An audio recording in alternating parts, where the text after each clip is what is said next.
KPI X5 News at 5 begins right now with the threat of a widespread power shutdown. Good evening, I'm Alan Martin. And I'm Veronica Cruz. We've heard the warnings before from PG&E, but this time the utility is monitoring 7 of the 9 counties in the Bay Area for a potential power shutoff due to a severe wind event this week. And minutes ago, we got word a wide region of Napa County will be affected beginning Wednesday morning. You can see the areas on this map that are crosshatched there. These areas could lose power for as many as 5 days. KPI X5's Andrea Borba begins our team coverage. She's in Contra Costa County. Andrea? Federal judges cleared the way for New York prosecutors to get their hands on President Trump's tax returns. In a 75-page ruling Monday, federal judge Victor Marrero rejected President Trump's claim that the president cannot be investigated while in office. But hours after Monday's decision, a federal appeals court granted President Trump a temporary stay, meaning he will not have to turn over his tax returns immediately. Former President Jimmy Carter didn't let a fall over the weekend stop him from his mission in Tennessee today. The 95-year-old arrived at a rainy construction site, bruised but ready to work. Carter and his 92-year-old wife, Rosalind, have volunteered with Habitat for Humanity since the 1980s, helping to build affordable homes. And in Santa Clara, the 49ers are about to take on the Cleveland Browns at Levi's Stadium. But KPX5's Maria Medina tells us there was a tender moment before the game on the 50-yard line. Maria? Well, the process of seeing if someone is on opioids could soon be easier. Researchers at UC Davis have developed an opioid breathalyzer, which gives results in 10 minutes. Up until now, a blood test was necessary. Researchers have been working for the past 15 years to develop it and believe it will not only be helpful to first responders at the scene of a possible overdose, but for doctors wanting to see if patients have been taking their prescriptions correctly. Good evening, I'm Alan Martin. And I'm Veronica Cruz. KPX5's John Ramos spoke with those who say the nonprofit's plan packs too many people in. In today's housing market, and for those of you eager to move in, you're going to have to wait. Habitat for Humanity says this project could take up to 2 years just to get approved. And a package of state bills could make it easier and cheaper to build housing in your backyard. The bills awaiting Governor Newsom's signature would cut permit fees and ban codes that make it harder to build such housing known as accessory dwelling units. It also provides some amnesty to existing units that were built under the radar. Lawmakers hope the measure will help ease the housing crunch, but opponents fear there will be more traffic and strain on city services. It is a booming business in San Francisco. Corporate rentals are popping up all over the city. In some cases, entire buildings are being converted to corporate rentals that sit empty for months. We've also found landlords converting rent-controlled apartments into corporate rentals that go for triple the monthly price. Big companies will pick up the tab and precious affordable housing disappears. It's the subject of tonight's Project Home, our original series on the housing affordability crisis. A city supervisor says that it is time for change. Money is like water, and it finds a new place to flow. And regulators and boards of supervisors are always finding ways to regulate new loopholes. There are thousands of corporate rentals in San Francisco right now. Supervisor Peskin plans to introduce an ordinance to ban them in rent-controlled buildings. Susie Steimel has that story tonight on Project Home. That's tonight at 11 right here on KPIX5. Detectives in Sunnyvale are on the lookout for an arson suspect. They say the person entered the porches of several townhomes in the Morris Park neighborhood on September 8th and set small objects on fire. Here's a surveillance image of the suspect. If you do recognize this person, please contact the Sunnyvale Department of Public Safety. No structural damage or injuries reported, but officers say the fires posed an immediate danger to the homes. Santa Clara County workers hit the picket lines for a 5th day. Workers from 7 sites gathered outside the Social Services Agency building.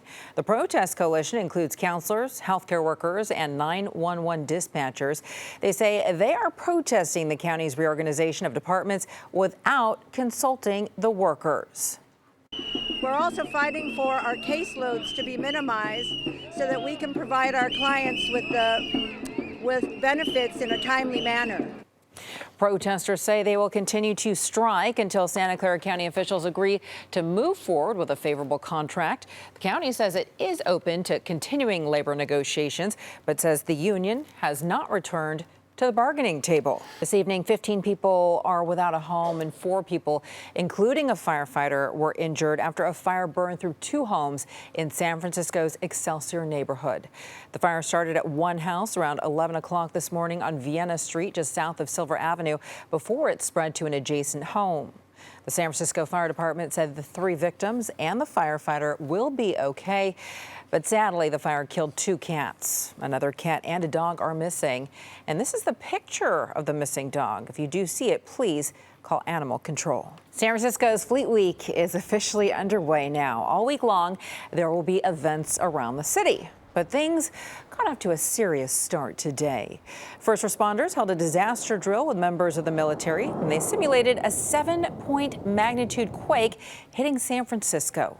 One part of the drill focused on how to get rid of the rubble left behind. They've been planning this for 6 months to quickly set up satellites for communication and solar panels to power equipment. Well, as a young teen, today's Students Rising Above scholar watched a close family member battle addiction. It was tough, but as KPIX5's Kristen Ayers shows us, Isabella Donlan is now using that experience as inspiration to help others. Coming up at 6, continuing coverage of the Napa County shutoffs, how people are bracing, and what you can do to prepare. Plus, with fire season at its height, a look at efforts to prevent a major highway from becoming a death trap.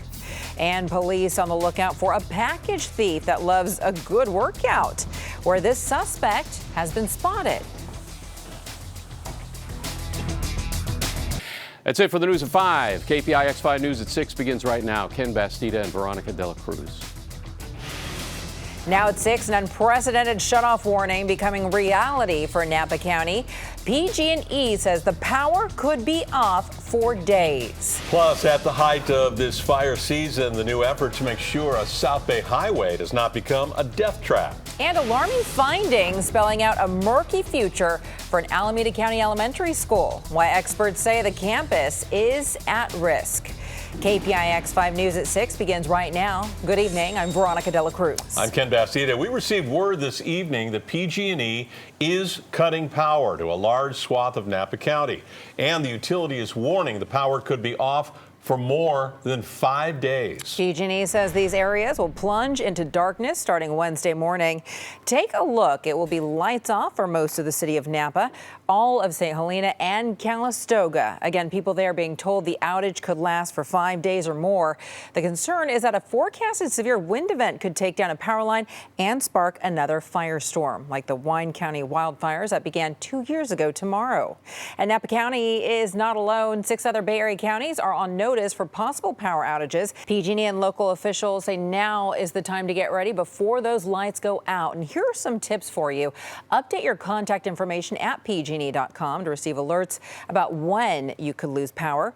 Keep hard copies of emergency phone numbers, get cash, and restock your emergency kit with flashlights, batteries, and first aid. Devise a plan to keep elderly family members, kids, and pets comfortable. Our meteorologist Darren Peck has more on the conditions that'll bring us this fire danger. Darren? Guys, it's important to point out that this fire weather watch does include the entire Bay Area. As we hit the height of the wildfire season, crews are working with added urgency on a plan to protect a critical evacuation route in the South Bay. Now they're clearing brush along a 6-mile stretch of Highway 17. Well, detectives in Sunnyvale are asking for the public's help to find an arson suspect. They say on September 8th, the person entered the porches of several townhomes in the Morris Park neighborhood between highways 237 and 101. They say he set small objects on fire. In one instance, there was a patio umbrella that was lit on fire. In another one, there was a barbecue cover. So items such as that, small in nature, that you would normally find on the front patio of some of those areas. No structural damage was reported. No one was injured, but officers say the fires posed an immediate danger to the homes. Well, it's a booming business in San Francisco. Corporate rentals are popping up all over the city. Yeah, in some cases, entire buildings are being converted to corporate rentals that sit empty for months. We've also found landlords converting rent-controlled apartments into corporate rentals that go for triple the monthly price. Big companies pick up those tabs and precious affordable housing disappears. It's the subject of tonight's Project Home, our original series on the housing affordability crisis. A city supervisor says that it is time for change. Money is like water, and it finds a new place to flow. And regulators and boards of supervisors are always finding ways to regulate new loopholes. There are thousands of corporate rentals in San Francisco right now. Supervisor Peskin plans to introduce an ordinance to ban them in rent-controlled buildings. Susie Steimel has that story for us on Project Home. That's tonight at 11 right here on KPIX 5. The PG&E is warning that it could shut off power to many parts of the Bay Area to prevent a fire. KPIX 5's Don Ford tells us that for Roanoke Park, uncertainty now hangs in the air. The fire danger in Game 4. So that is a quick look at around the world in sports. But back here, the epicenter of the sports world right here at Levi's Stadium. In fact, if I had an X-ray vision and looked through this wall, I'd be peeking inside the 49er locker room. All right, Vern. Thank you. We'll be right back.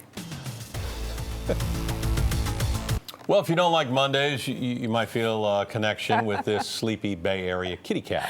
Yeah, take a look. Adorable moments caught on camera in San Carlos. This kitty is named Taro. The tired little guy tries to prop himself up on a cup of coffee just to stay awake, squinting his eyes while holding his fluffy paws over the lip. It is clear he definitely did not have his cup of joe. Maybe too much catnip. Hopefully the cat had some couch time to grab some Z's. That's all cats do is sleep. They Taro sleep loves all sleep. day. Their main profession.